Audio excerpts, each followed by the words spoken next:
Recientemente hice una publicación en Instagram donde invitaba a las personas a hacerme preguntas sobre renders de arquitectura, negocios sobre renders de arquitectura y afines. Y algunas preguntas requieren una respuesta más larga. Por eso estoy haciendo este video para responderlas acá y de una vez público para que le puedan beneficiar a muchas personas más.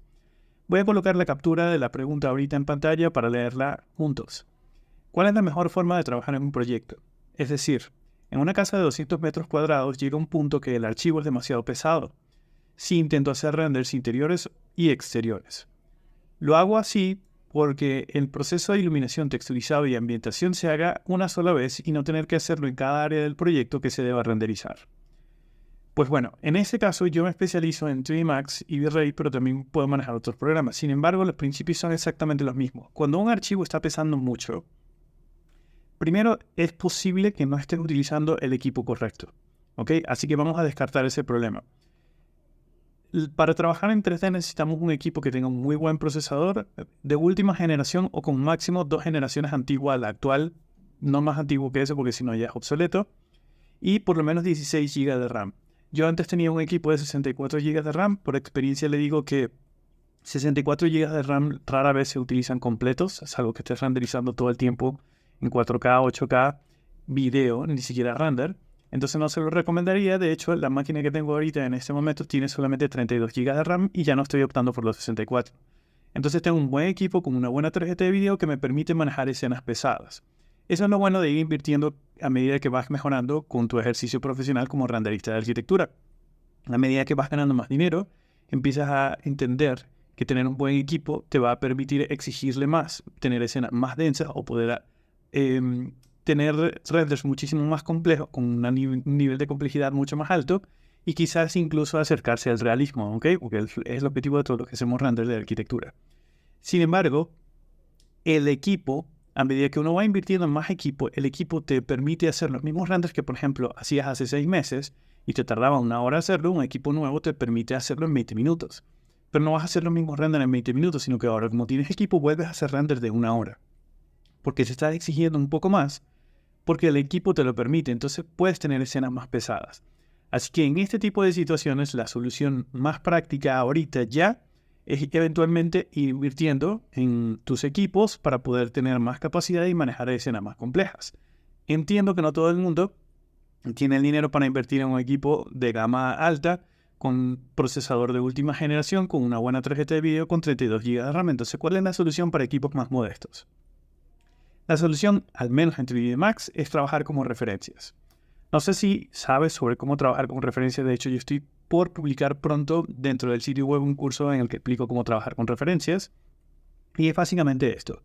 Yo voy a hacer la casa, el modelado de una casa en un solo archivo. Y ese es el archivo principal.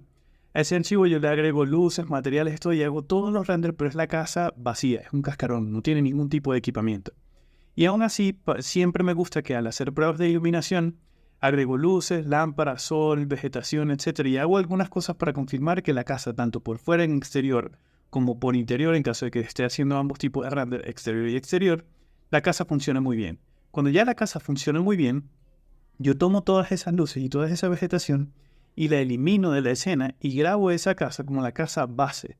Y es un archivo base que es el primero que voy a utilizar.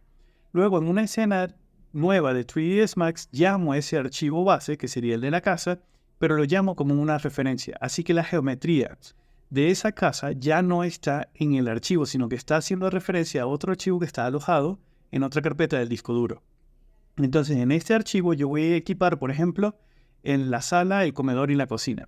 Entonces agrego todo el equipamiento, agrego todos los muebles, la decoración, no las paredes, porque las paredes se supone que ya las hicimos en la casa base.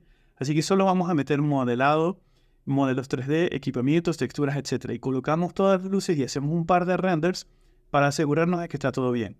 Cuando todo está muy bien, lo que tenemos que hacer es en esa escena del living room, que tiene el equipamiento del living room, de la sala y del comedor, ese archivo lo guardamos como sala-comedor, por ejemplo, y se guarda como un archivo, pero se le quita la referencia de la casa.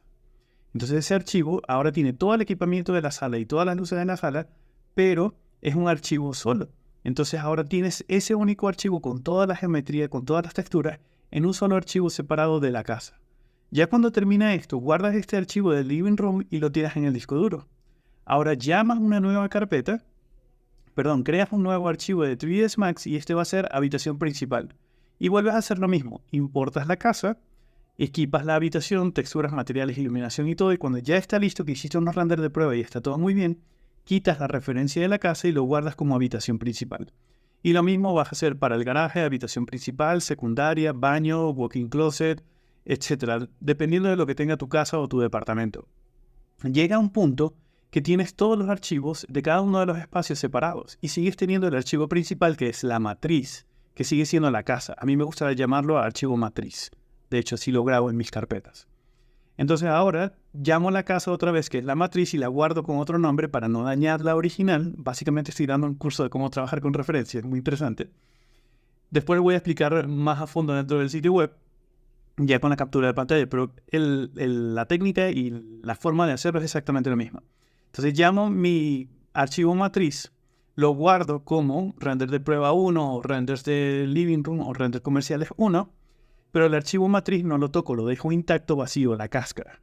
Entonces, este nuevo archivo que se llama render de prueba 1, por ejemplo, si voy a hacer los renders del living room, entonces a este archivo yo llamo por referencia ahora, en lugar de llamar a la casa, que es el cascarón, como ahora estoy trabajando en un cascarón nuevo, pero no es la matriz, voy a llamar la referencia del living room y voy a llamar la referencia del baño y quizás la referencia del equipamiento de vegetación exterior, porque son todas las cosas que se ven desde el render de planta baja hacia afuera.